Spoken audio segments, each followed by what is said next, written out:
Dear students, so far we have seen the meaning of various words under section 3 and how those words have to be construed insofar as the Transfer of Property Act is concerned. Starting from the word immovable property, attached to earth, attested, notice, actionable claim. So the next thing is, what is the meaning of transfer of property? Because we are studying the Enactment Transfer of Property Act. So from the act, nomenclature of the act itself, we are saying a transfer of property. Transfer of property. What is the meaning of transfer of a property? So this has been defined categorically under section 5 of the Transfer of Property Act. You can see this in the slide about the entire definition.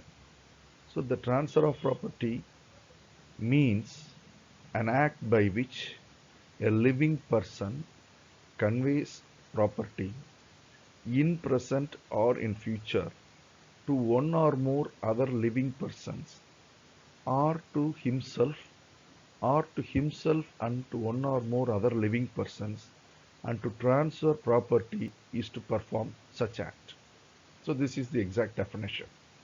So let us see what is the meaning of this entire thing one by one. In part, the entire sentence, part by part, I will explain you so that you can understand what is the meaning of transfer of property. So first they say transfer of property means an act. So it should be an act. There must be some act done. By whom? By a living person. So the act should be done by a living person and conveys the property. What is the meaning of convey? Giving. So one person is giving the property. Giving the property means the rights in the property, rights and interest in the property. That is, here the property what we refer is a immovable property. So the rights and interest in the immovable property has been given when in present or in future. So in present means immediately. In future, so at a future date or at a later date. So how it can be done? In present means immediately. So by handing over the possession, whatever may be immediately means the person to whom the right has been given got the right immediately. So that is in present. Is there any situation where you can give the right at a future date? What is the meaning? Giving a property, conveying a property in a future, nothing else. The right will be given immediately, but possession will be postponed.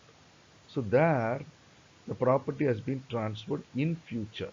So in the later part, we will be seeing about the future estates, estate in present and estate D present and estate D future.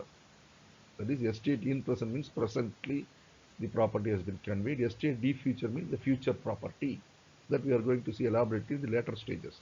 So now, for the purpose of understanding, conveys a property in present or in future. In present means immediately. In future, at a future date. How? So I will tell you the example. There is a father. He had a son. He is a spendthrift. So the father feels if the property has been left in his hands after his demise, so he will spend everything and nothing will be. So it is hard-earned money of his father. So he wants this should go to.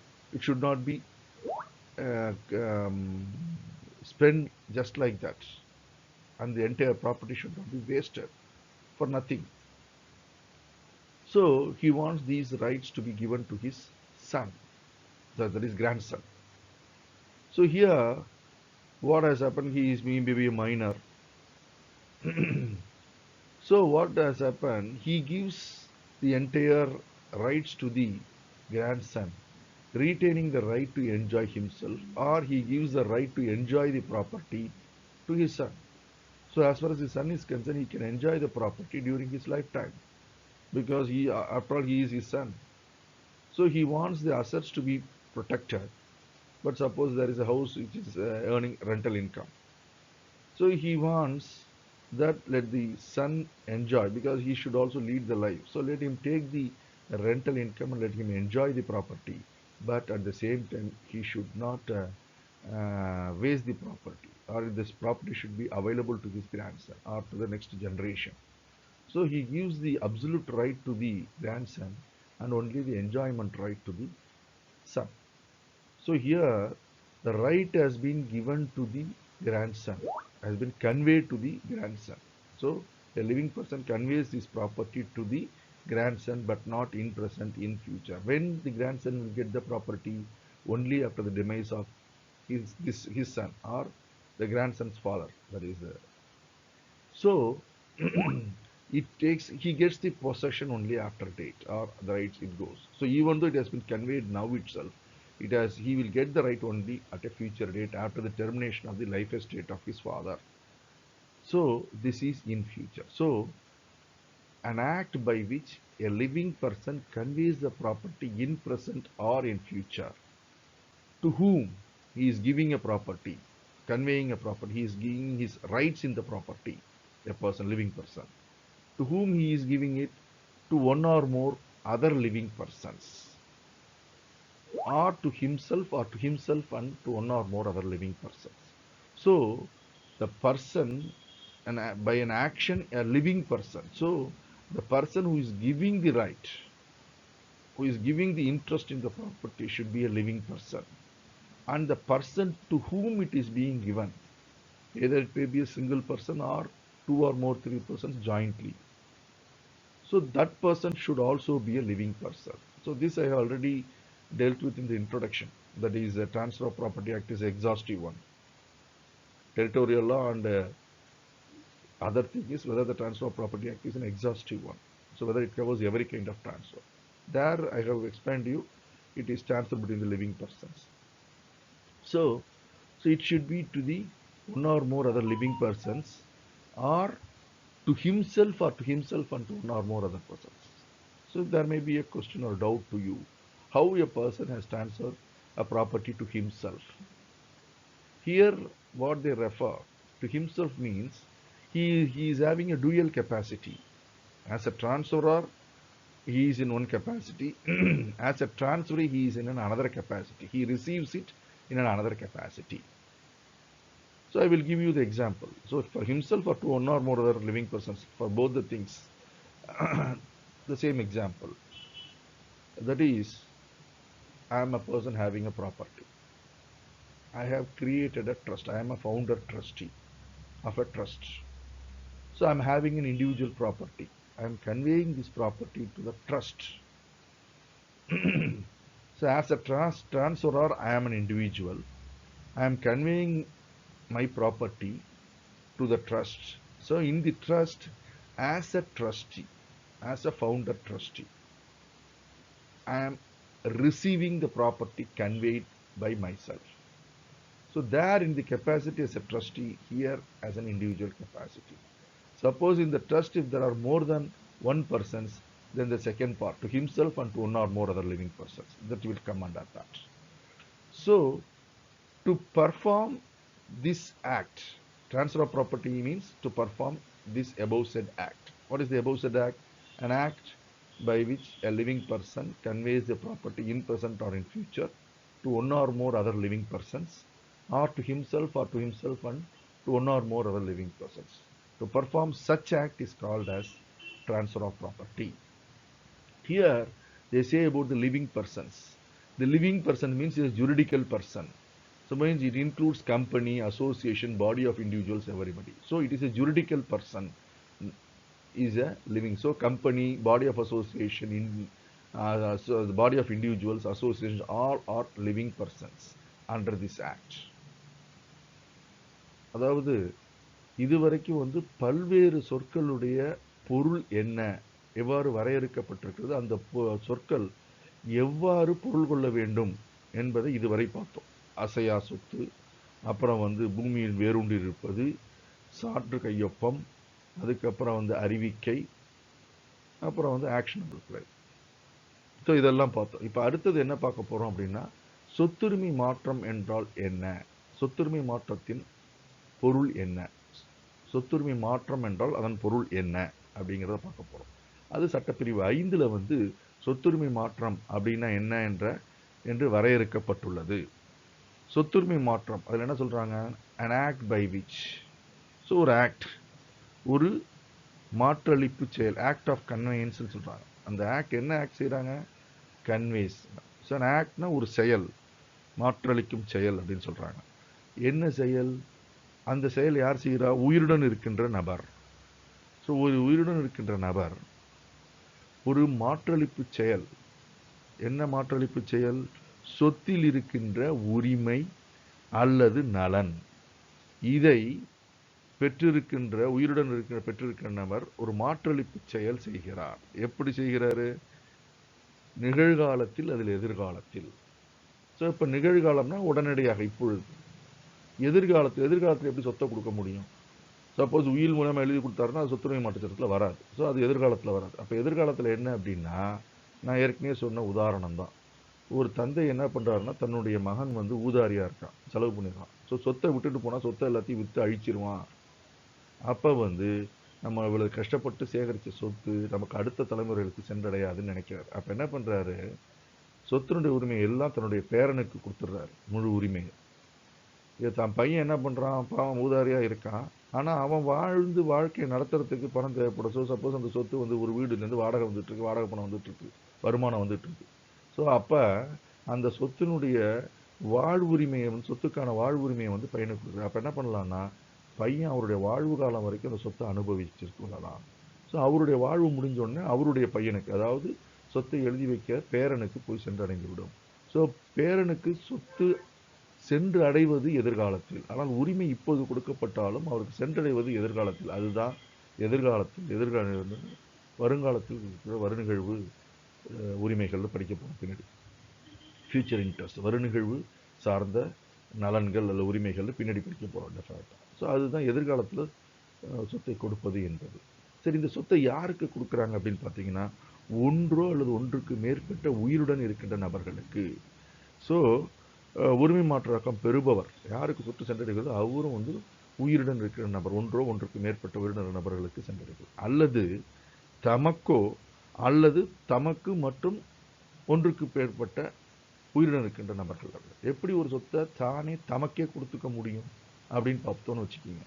ஒன்றும் இல்லை, சின்ன உதாரணம்.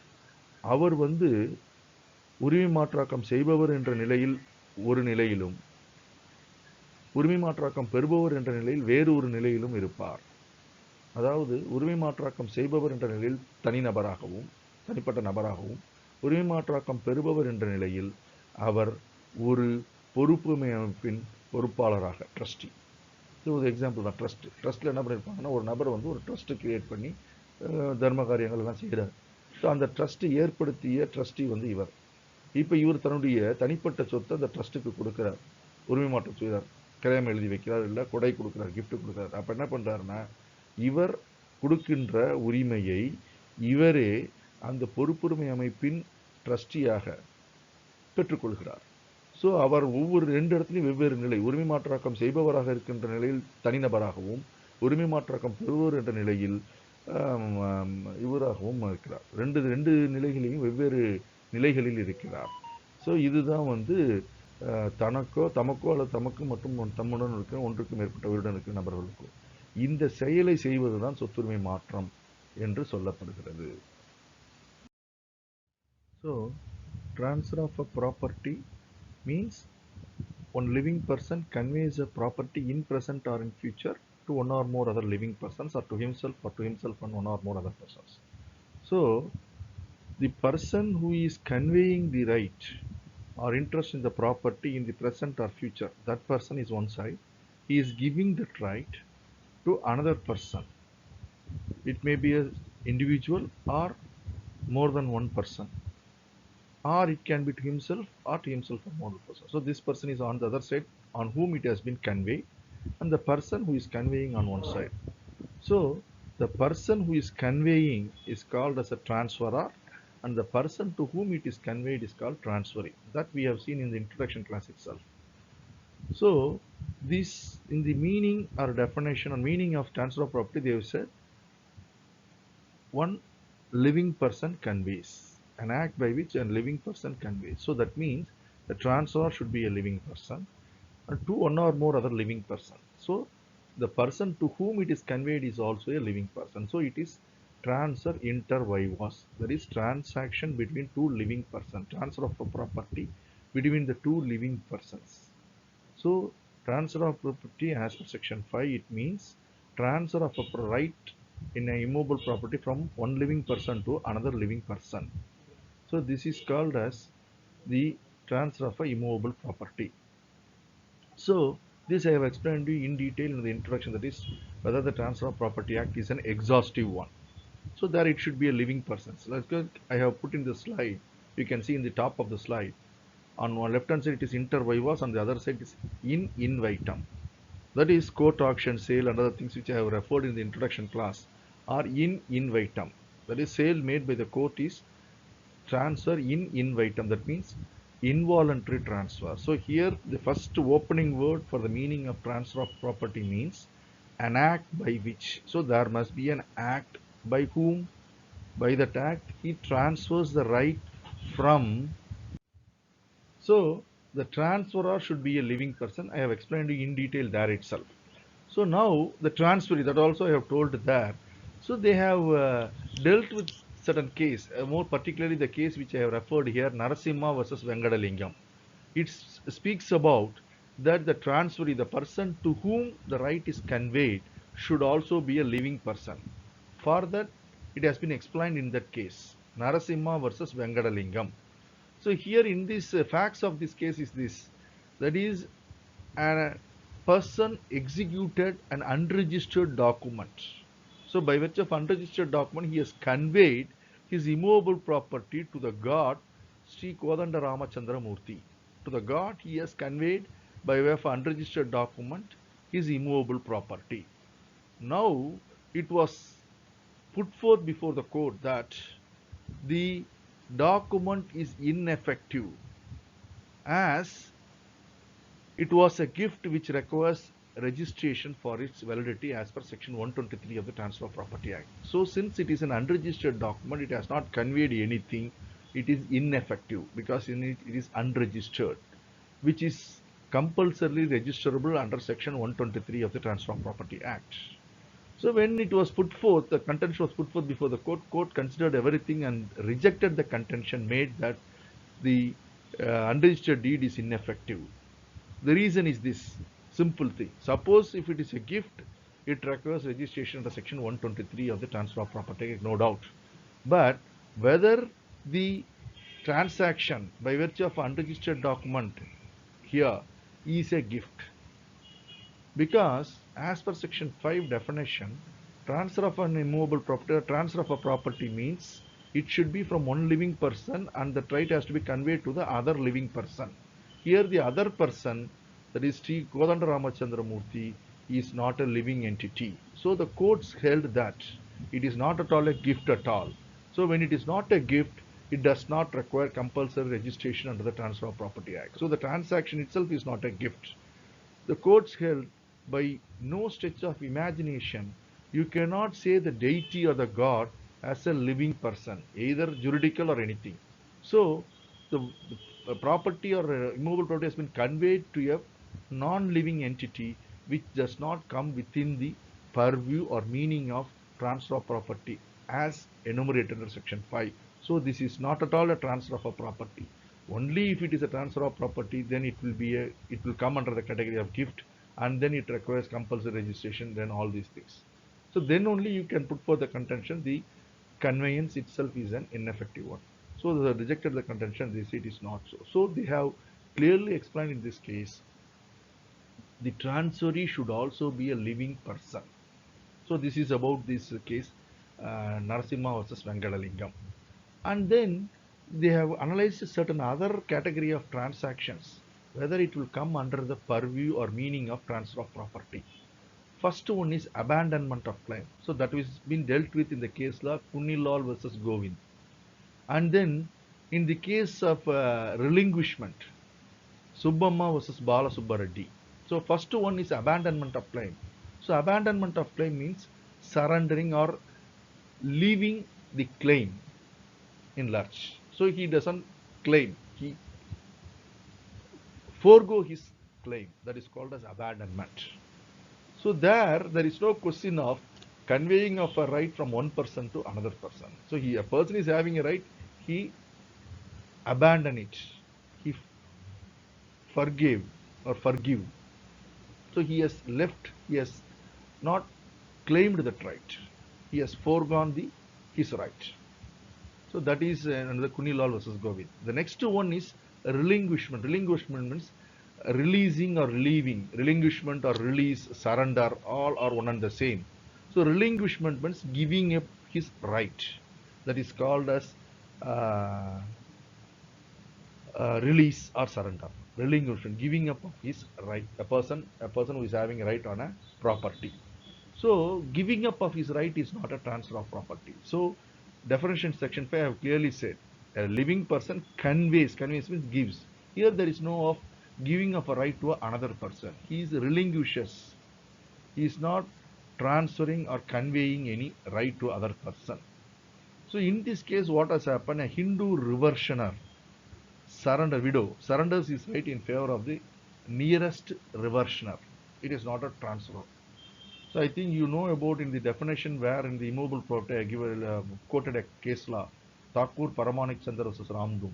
So of course that in that case law, the court held that English law, whatever built in the soil belongs to that in respect of that there. But why I am remaining that case law is this for this purpose. There also it deals with respect to the rights of a reversioner. So there, what has happened? Reversional interest means that is prior to 1956 on the death of a widow. Sorry, on a death of a male member, the widow will have only a limited estate or a life estate. He can only enjoy the property. After her lifetime, it will revert back to the male heirs of the deceased husband. That is the brother of the husband. That I have explained there in that case. So likewise, in this case, that is Subbamma versus Bala Subbareddy, a widow, Hindu widow is having a right. That is a limited right. He surrenders. But if it is not surrendering right after the death, what will happen? The right will go to the reversionist, that is male heirs of her husband.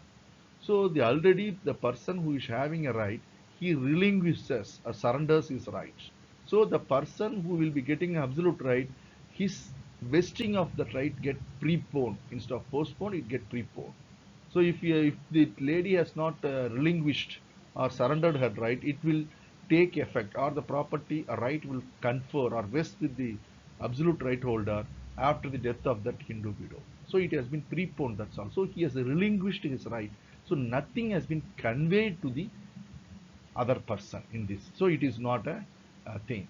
So in this abandonment of claim, relinquishment, surrender, or release, whatever the name, in all these things there is no conveying of a right in a immovable property to another person, from one person to another person.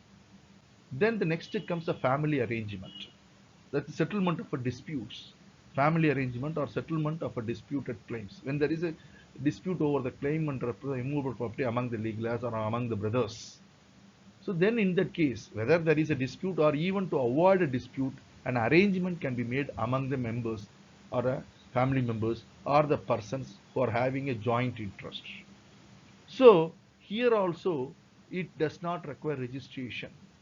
And here all the persons are having an interest in the property. It has been settled among themselves. So there is no question of vesting of right from one person to another person. Similarly, in the case of a partition. So in the case of a partition, what is happening? The joint interest get severed into an individual interest. Here also there is no question of conveying of property from one person to another person. So all the persons are having a right jointly. The joint interest has been divided into an individual interest. So each individual gets separate right. So this is called as a partition. Suppose there are four brothers, all of them having a right over the property. So all of them will have a 1/4 share jointly and each and every bit of land. Suppose it has been divided into 4 parts and each one has been given one part. So as far as that part which has been separated, he becomes the absolute owner. So that doesn't mean he is not the owner earlier. He is also owner, but it is jointly. So joint ownership has been severed or divided and it becomes an individual ownership. So there is a division of rights and not conveying of right from one person to another person. To constitute a transfer of a property, one person who is having a right over property conveying it to another person who is not having any right over the property. So prior to the transfer, he is not having any right over the property. So this has been transferred from the person who is having a right to the other person who is not having a right prior to this transaction. So that is called as a transfer of a property. So in this partition, the case law Radha Krishnaya versus Sarasamma, in that case, the court held that partition is a process. What is happening in a partition deed or partition among the joint holders? So partition is a process by which or in which a joint enjoyment is transformed into an enjoyment in severalty. That is, severalty means by individual. That's why I told you joint ownership is severed or divided into an individual ownership or individual right of enjoyment. So every person can enjoy individually or independently. So this is happening in a partition. So these are all the things which not come within the meaning of transfer of property, because there is no conveying of a right in a immovable property to another person. And then the future property. But in English law, for a consideration, a property can be transferred in a future. But as far as Indian law is concerned, it cannot be. But if there is a transfer of a property in future for a consideration, it can be treated as a contract for sale, like an agreement or contract. So this is about project. In detail, we will be learning about the future property in the later stage. So this is about the meaning of transfer for immovable property. இப்போ வந்து ஏற்கனவே சொத்துரிமை மாற்றம் என்னன்னா என்ற பொருள் என்ன அப்படின்னு சட்டப்பிரிவில் ஏற்கனவே சொல்லிட்டு இருந்தோம். ஸோ இப்போ அதில் என்ன சொல்றாங்க அப்படின்னா, சொத்துரிமை மாற்றம்ங்கிறது 2 உயிருடன் இருக்கிற நபர்களுக்கிடையே ஏற்படுவது. இது வந்து வாலண்டரி டிரான்ஸ்ஃபர். அதுதான் இன்வைட்டம்னு சொல்லியிருக்கேன். அதாவது இதெல்லாம் வந்து ஏற்கனவே நம்ம வந்து இன்ட்ரோடக்ஷன் கிளாஸ்ல சொத்துரிமை மாற்ற சட்டம் தன்னகத்தை அனைத்து வகையான உரிமை மாற்றங்களை கொண்டிருக்கிறதா என்பதை பற்றி பார்த்தோம். ஸோ அப்போ அதில் என்ன சொல்றோம் அப்படின்னா, சொத்துரிமை மாற்ற சட்டம்ங்கிறது வந்து எல்லா வகையான உரிமை மாற்றங்களை கொண்டிருக்கிறதாங்கிறத டீட்டெயில்டாக பார்த்தோம். அதுதான் இப்போ சொல்றோம். அதுதான் சட்டப்பிரிவு 5ல் சொல்றாங்க. 5ல் என்ன சொல்றாங்க, உரிமை, அதாவது வாழ்வுடையோரிடையே ஏற்படுகின்ற உரிமை மாற்றம், உயிருடன் இருக்கின்ற நபர்களுக்கிடையே ஏற்படுகின்ற உரிமை மாற்றத்தை பற்றி தான் சொல்லும் அப்படிங்கிறத சொல்றாங்க. ஸோ இப்போ இதில் வந்து நம்ம என்ன பார்க்குறோம் அப்படின்னா, ஏற்கனவே சொத்துரிமை மாற்றம்னா என்ன அப்படிங்கிறத நான் சொல்லும் பொழுது என்ன சொன்னேன்னா, மாற்றளிப்பு செயல்னு பார்த்தேன். ஒரு செயல். உரிமை மாற்றம்னா என்ன அப்படின்னு சொன்னா, ஒருத்தருக்கு உயிருடன் இருக்கின்ற நபர் வந்து சொத்தில் இருக்கின்ற உரிமையை, நலனை வேறு ஒரு உயிருடன் இருக்கின்ற நபர்களுக்கு உரிமை மாற்றம் செய்கிறார். அதுதான் பார்த்தோம். அப்ப உரிமை மாற்றாக்கம் செய்பவர், இன்னொருத்தர் உரிமை மாற்றாக்கம் பெறுபவர். ஸோ 2 பேரும் உயிருடன் இருக்கணும் அப்படிங்கிறது தான் இதில் முக்கியமான சாராம்சம். ஸோ இதுதான் நான் ஏற்கனவே சொல்லும்போது இன்ட்ரடக்ஷன் கிளாஸ் டீட்டெயில்டாக சொல்லிட்டேன் எல்லாத்தையுமே. ஸோ அப்போ அப்படி பார்க்கின்ற பொழுது உரிமை மாற்றாக்கம் செய்பவர் உயிரோட இருக்கணும். ஏன்னா இறந்து போனவங்கள்ட்ட இடையில உயிர் மாறுதுன்னா அது வந்து இறங்குரிமை சட்டத்தில் வரும். அதெல்லாம் ஏற்கனவே டீட்டெயிலாக சொல்லிட்டேன். ஸோ அப்போ உரிமை மாற்றாக்கம் செய்பவர் உயிருடன் இருக்கணும். அதே மாதிரி அந்த உரிமையை பெறுபவர் யாருக்கு சென்றடைகிறதோ அவரும் உயிருடன் இருக்க வேண்டும் என்பதை பார்ப்போம். அதுக்கு தான் இந்த வழக்கு நரசிம்மா வர்சஸ் வெங்கடலிங்கம்ங்கிற வழக்கில் தெளிவாக சொல்லப்படுகிறது. என்ன சொல்றாங்க அப்படின்னா, அந்த வழக்கில் ஒரு பதிவு செய்யப்படாத ஆவணத்து மூலமா ஒரு சொத்துரிமையை இல்லை ஒரு அசையா சொத்தை என்ன பண்றாருன்னா, ஒருத்தர் பதிவு செய்யப்படாத ஆவணத்து மூலமா கோதண்ட ராமச்சந்திரமூர்த்தி கடவுளுக்கு அர்ப்பணிக்கிறார், கொடுக்கிறார். உடனே என்ன சொல்றாங்கன்னா, அதை சொல்றாங்க, இது வந்து இந்த ஆவணம் வந்து செல்லாது, பயன்படவே படாது அப்படின்னு சொல்றாங்க. ஏன், என்ன காரணம் என்ன சொல்றாங்கன்னா, இது ஒரு கொடை வந்து பதிவு செய்யப்பட்டிருக்க ஒன்றும் பதிவு செய்யலை, அதனால இது செல்லாது. இந்த ஆவணம் வந்து பதிவு செய்யப்பட ஆவணத்தால் செய்யப்பட்ட இந்த ஆவணம் எந்த ஒரு உரிமையும் கொடுக்காது, இது செல்லாது அப்படின்னு சொல்றாங்க, பிரயோஜனப்படாது அப்படிங்கிறாங்க. உடனே இந்த இந்த வாதத்தை முன்வைத்த போது நீதிமன்றம் என்ன சொன்னிச்சா, இல்லை அப்படின்னு அதை ஏற்றுக்க மாட்டேன்னுச்சு. ஏன் அப்படின்னு சொன்னால், எதனால் அப்படி சொன்னிச்சுன்னா, கொடை அப்படின்னா சொத்துரிமை மாற்ற சட்டத்தில் வருது. சொத்துரிமை மாற்ற சட்டத்தில் கொடைன்னு வந்துச்சுன்னா அது சட்டப்பிரிவு 123 படி பதிவு செய்யப்பட்டிருக்க வேண்டும். ரைட், ஒத்துக்கலாம்.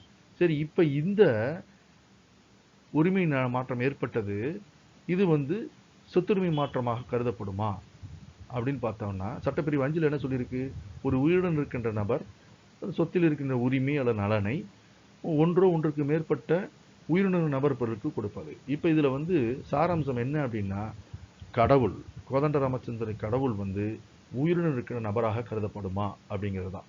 இந்த எக்ஸ்பிளனேஷன் கொடுத்தாங்க இல்லையா சட்டப்பிரிவு 5ல், பொருள் சொன்னதுக்கு பிறகு கீழே எக்ஸ்பிளனேஷன். அதாவது உயிருடன் இருக்கிற நபர்கள்னா யார் அப்படின்னு சொன்னாங்க. Company, association of individuals, association body of individuals, கூட்டாக இருக்கின்ற நபர்கள் அல்ல அசோசியேஷன், நிறுவனம், இதெல்லாம் வந்து சட்டப்படியான உயிரின இருக்கிற நபர்னு நம்ம பார்த்தோம். ஸோ அதில் எங்கேயுமே கோர்ட் என்ன சொன்னுச்சுன்னா, எந்த ஒரு இமேஜினேஷன் கற்பனையில் கூட பார்த்தா கூட கடவுள் வந்து உயிரினர் இருக்கிற நபராக கருத முடியாது. ஸோ அப்போ யாருக்கு இந்த உரிமை கொடுக்கப்பட்டிருக்கிறதோ அவர் உயிருடன் உள்ள நபர் அல்ல. அப்போ உயிருடன் இருக்கிற நபர்களுக்கு இடையே ஏற்படுகின்ற உரிமை மாற்றம் தான் சொத்துரிமை மாற்றம். ஸோ அப்போ இப்போ இங்கே நடைபெற்ற உரிமை மாற்றமானது சொத்துரிமை மாற்றமே கிடையாது. அப்போ சொத்துரிமை மாற்றமே இல்லை அப்படின்னா அது கொடைங்கிற கீழே வராது. அப்படி வராத பொழுது அது எப்படி பதிவு செய்யப்பட்டிருக்கணும், அப்போ தான் செல்லும்னு எப்படி சொல்ல முடியும்? அதனால் இது வந்து சட்டப்பிரிவு 5 பொருளுக்கு கீழே வரவில்லை. அதனால் இது செல்லாது, செல்லத்தக்கது அல்ல என்று சொல்ல முடியாதுன்னு தீர்ப்பு வழங்கப்பட்டது. அடுத்தது பார்த்தீங்கன்னா, குனிலால் கோவிந்தர் வழக்கில் அபேண்டன்மெண்ட் ஆஃப் கிளைம், அதாவது கோரிக்கையை கோரு உரிமையை கைவிடுதல். அபேண்டன்மெண்ட் ஆஃப் கிளைம், ஒரு கோரிக்கையை கோரு உரிமையை கைவிடுவது, அதுதான் வந்து குனிலால் வர்சஸ் கோவிந்துங்கிற வழக்கில். அடுத்தது ரிலிங்குவிஷ்மெண்ட், அதாவது ரிலிங்குவிஷ்மெண்ட்னாலும் கைவிடுதல்னு சொல்லலாம். ரிலிங்குவிஷ்மெண்ட் அதாவது விடுப்பு, உரிமை விடுப்பு இல்லை உரிமை துறைப்பு. ஸோ பல இது இருக்குது. ரிலிங்குவிஷ்மெண்ட், சரண்டர், ரிலீஸ். ரிலீஸ்னால் உரிமை விடுவிப்புங்கிறாங்க, ரிலிங்குவிஷ்மெண்ட்னா உரிமை துறப்புங்கிறாங்க, சரண்டர் அப்படின்னா உரிமையை விட்டு கொடுப்பது. ஸோ எல்லாம் ஒரே மீனிங் தான். ஸோ இது எல்லாமே வந்து சொத்துரிமை மாற்றமாக ஆகாது. அதாவது ஒரு கோருரிமையை கைவிடுதல்னா என்ன அர்த்தம், இருக்கிற உரிமையை கைவிட்டு விடுவது. ஸோ அதில் எங்கேருந்து ஒருவரிடமிருந்து இன்னொருக்கு உரிமை சென்றடைகிறது, செல்லலை, உரிமை மாற்றம் கொடுக்கப்படவில்லை. ஸோ ரிலிங்குவிஷ்மெண்ட்லேயும் அதுதான், அதாவது உரிமை துறப்பு அல்லது உரிமை விடுவிப்பு, இதில் எல்லாத்துலேயுமே என்ன பண்ண, இருக்கிறத விட்டு விடுவது. ஸோ அதில் ஒருத்தர்கிட்ட இன்னொருத்தட்ட போகலை. அதனால இதெல்லாம் வந்து சொத்துரிமை மாற்றத்துக்கு கீழ் வராது அப்படிங்கிறாங்க. இந்த ரிலிங்குவிஷ்மெண்ட்டுங்கிறது வந்து சுப்பம்மா எதிர் பாலசுப்ரமணி அப்படிங்கிற வழக்கில் தெளிவாக சொல்கிறாங்க. அந்த வழக்கில் என்ன சொல்கிறாங்கன்னா, ஒரு கோபார்ஸ், அதாவது கூட தனக்கு உரிமை இருக்கிறவர் தன்னுடைய உரிமையை விட்டு கொடுக்கிறார், விடுவிப்பு செய்கிறார். அந்த வழக்கில் என்னென்னா ஹிந்து விடோ அப்படிங்கிறாங்க. ஹிந்து விடோ அதாவது 1956க்கு முன்னாடி, இதுவும் ஏற்கனவே சொல்லியிருக்கேன், தக்கூர் பரமானிக் சந்திர ராம்டோங்கிற வழக்கில் அதை சொல்லியிருக்கேன். என்னென்னா, ஒரு இந்து விதவை என்ன பண்ணுவாங்கன்னா, 1956க்கு முன்னாடி அவருடைய உரிமை வந்து முழுமையான உரிமை கிடையாது, அவங்கள்ட்ட இருக்கிற உரிமை வாழ்வுரிமை தான். ஸோ ஒரு இந்து ஆண் இறந்து போயிட்டாருன்னா 1956க்கு முன்னாடி என்ன ஆகும்னா, அவருடைய மனைவி விதவைக்கு என்ன வரும்னா, அந்த விதவை உயிரிழந்து இருக்கின்ற வரை அனுபவிக்கின்ற உரிமை மட்டும்தான் அவருக்கு இருக்கும். ஸோ அந்த விதவை இறந்தது பிறகு அந்த சொத்து யாருக்கு மீண்டும் சென்றடையும்னா, இந்த இறந்த கணவருடைய ஆண் வாரிசுகளுக்கு அப்படிங்கிற பொழுது சகோதரர்களுக்கு சென்றடையும். ஸோ அப்போ அது வரைக்கும் அவருடைய வாழ்வுரிமை குறிப்பிட்ட வகையான உரிமை. ஸோ இப்போ அதை வந்து அவங்க சரண்டர் பண்ணிடுறாங்க, விடுவிப்பு செஞ்சிடறாங்க, இல்லை துறந்துடுறாங்க, உரிமை துறப்பு செய்கிறாங்க, ரிலிங்குவிஷ்மெண்ட். ஸோ அப்படி உரிமை துறப்பு செய்கின்ற பொழுது என்ன ஆகும் அப்படின்னா, அந்த உரிமை உடனடியாக யாருக்கு அவர் வாழ்வு காலத்துக்கு பிறகு சென்றடைய வேண்டுமோ அவருக்கு உடனடியாக சென்று வருகிறது. ஸோ இதில் வந்து ப்ரீபோன் ஆகுது, அதாவது முன்கூட்டியாக அவருக்கு ஏற்கனவே இருக்கிறவருக்கு உரிமை முன்கூட்டியாக கிடையாது. உரிமைங்கிறதோட என்ன சொல்லலாம் அப்படின்னா, சுவாதீனமானது முன்கூட்டியே கிடைக்குது, அவ்வளோதானே ஒழிய ஒருவரிடமிருந்து இன்னொருக்கு உரிமை மாற்றம் செல்லவில்லை. ஏற்கனவே இந்த வாழ்வுரிமை முடியறதுக்கு வரைக்கும் அந்த கணவருடைய வாரிசுகளுக்கு உரிமை ஏற்கனவே இருக்கு. ஸோ இவங்கள்ட்டேருந்து எந்த உரிமையும் சென்றடையில்லை. இவருடைய உரிமையை துறப்பதனால் அவருடைய முழு உரிமை உடனடியாக அனுபவிக்க முடிகிறது. அனுபவிப்பது உடனடியாக வருகிறது, அவ்வளோதான். உரிமை எங்கேயும் போகல, அனுபவிப்பது உடனடியாக நடைபெறுகிறது. அனுபவிக்கின்ற உரிமை சற்று காலம் தள்ளி செல்வதற்கு முன்பாக உடனடியாக அனுபவிக்கின்ற உரிமை அவருக்கு கிடைக்கிறது. ஆனால் அந்த சொத்தில் இருக்கின்ற உரிமை அவருக்கு ஏற்கனவே இருக்கிறது. ஸோ இதில் வந்து உரிமை மாற்றம் எதுவும் ஏற்படவில்லை, அதுதான் அந்த வழக்கில் தெளிவாக சொல்கிறாங்க. அடுத்தது குடும்ப ஏற்பாடு. ஸோ குடும்பத்துக்குள்ள சச்சரவு ஏற்படுகிறது அல்லது குடும்பத்துக்குள்ள சச்சரவு வராமல் இருக்கணும் அப்படின்னு ஒரு குடும்பத் தலைவர் நினைக்கிறார். உடனே என்ன பண்ணுறாரு, அவருடைய காலத்திலே எல்லாத்தையும் பங்கிட்டு எல்லாருக்கும் கொடுத்துடணும் அப்படின்னு நினைக்கிறார். ஸோ இது குடும்பத்தில் குழப்பம் நிலவிப்பதை சரி செய்வதற்கு அவர்களுக்குள் ஏற்படுகின்ற ஒரு ஏற்பாடு, குடும்ப ஏற்பாடு. இதில் யாருக்கும் ஒருவரிடமிருந்து இன்னொருவருக்கு உரிமை செல்லவில்லை. ஸோ அதனால இதுவும் சொத்துரிமை மாற்றத்துக்கு கீழே வராது. பாகப்பிரிவினை. பாகப்பிரிவினைன்னு என்ன? பாகம் முழுமை எல்லாருக்கும் கூட்டாக இருக்கின்ற பாகத்தை தனியாக பிரித்து அவரவருடைய பாகத்தை தனியாக பிரித்து கொடுப்பது தான் பாகப்பிரிவினை. ஸோ பாகப்பிரிவினை என்ன நடக்குது? கூட்டாக இருக்கின்ற உரிமை ஒருவருக்கான தனித்தனி பாக உரிமையாக பிரிக்கப்படுகிறது. ஸோ இதுலேயும் ஒருவரிடம் இன்னொரு ஒரு சகோதரர்கள் இருக்காங்க 4 பேர், அவங்களுக்கு ஒரு சொத்துல உரிமை இருக்குது. ஸோ ஒவ்வொருத்தருக்கும் 4ல் 1 பங்கு அவருக்கு இருக்குது. ஸோ 4ல் 1 பங்கு அந்த சொத்துல எங்கே இருக்குன்னு என்ன எப்படி கண்டுபிடிப்பீங்க? ஒவ்வொரு சதுரடி நிலத்திலையும் ஒவ்வொரு பிட்டுலையும் ஒவ்வொரு பகுதியிலையும் எல்லாருக்குமே உரிமை இருக்குது. ஒவ்வொரு இடத்துலையும் 4ல் 1 பங்கு 4ல் 1 பங்கு அந்த 4 பேருக்கு இருக்குது. ஸோ அதை எப்படி கண்டுபிடிங்க? ஸோ அதை பாகப்பிரிவினை பிரிக்கிறீங்க, 4 பங்காக பிரிக்கிறீங்க. கரெக்டாக ஒரு கிரவுண்ட் இடம் இருக்குது, 2400 சதுரடி. அதை எல்லாருக்கும் 4ஆல் பிரித்து என்ன சொல்கிறீங்க? 600 சதுரடி 4 குறுக்கு 4ஆக பிரித்து ஒவ்வொருத்தருக்கு தெற்கே வடக்கு கிழக்கு மேற்கு 4 பகுதி 4 பாகமாக பிரித்து ஒவ்வொரு தனித்தனியாக கொடுத்தீங்கன்னா தனியாக அவருக்கு வருகின்ற போது அவருக்கு பிரிக்கப்பட்டு கொடுக்கப்பட்ட உரிமை என்று கணக்கிடப்படுகிறது. ஸோ அப்போ என்ன ஆகும்? அது தனிப்பட்ட உரிமையாக வருகிறது. கூட்டு உரிமையாகிறது தனிப்பட்ட உரிமையாக வருகிறது. இதில் ஒருவரிடம் இன்னொருவருக்கு எந்த உரிமையும் செல்லவில்லை. ஸோ இது பாகப்பிரிவினை சொத்துரிமை மாற்றத்தின் கீழ் வராது, பொருளின் கீழ் வராது. இதை தான் ராதாகிருஷ்ண ஐயா சரசமாங்கிற வழக்கில் நீதிமன்றம் தீர்ப்பு வழங்கி என்ன சொன்னிச்சு அப்படின்னா, பாகப்பிரிவினைங்கிறது என்னன்னா ஒரு செயல், என்ன செயல் நடைபெறுகிறதுனா கூட்டாக இருக்கின்ற உரிமை தனி உரிமையாக தனியாக அனுபவிக்கின்றதாக மாறுகிறது. இதுதான் பாகப்பிரிவினை அப்படிங்கிறத சொன்னாங்க. ஸோ இதுதான் இதனுடைய பொருள். ஸோ இந்த வழக்கில் என்ன சொன்னாங்க? பாகப்பிரிவினை என்பது சட்டப்பிரிவு 5ல் சொல்லப்பட்டுள்ள சொத்துரிமை மாற்றம் என்ற பொருளின் கீழ் வரவில்லை. உரிமை மாற்றாக்கம் செய்பவர் என்ற ஒருவரும் உரிமை மாற்றாக்கம் பெறுபவர் என்பதும் இந்த வகையான மாற்றங்களில் கிடையாது. நான் ஏற்கனவே சொன்னேன், அபேண்டன்மெண்ட் ஆஃப் கிளைம், அதாவது கோருரிமையை கைவிடுதல், அப்புறம் உரிமை துறப்பு அல்லது உரிமை விடுவிப்பு, அதுக்கு அடுத்தது குடும்ப ஏற்பாடு, பாகப்பிரிவினை. எதுலேயுமே உரிமை மாற்றாக்கம் பெறுபவர் உரிமை மாற்றாக்கம் செய்பவர்ங்கிற மாதிரி எதுவுமே கிடையாது. டிரான்ஸ்ஃபர் ஆர் டிரான்ஸ்ஃபர் எதுவுமே கிடையாது. ஸோ இதெல்லாம் சொத்துரிமை மாற்றத்து சட்டத்தின் கீழ் உள்ள சொத்துரிமை மாற்றமாக கருதப்படாது, சட்டப்பிரிவு 5ன் படி என்று அனுப்பப்பட்டது. Thank you all. We will see in the next session.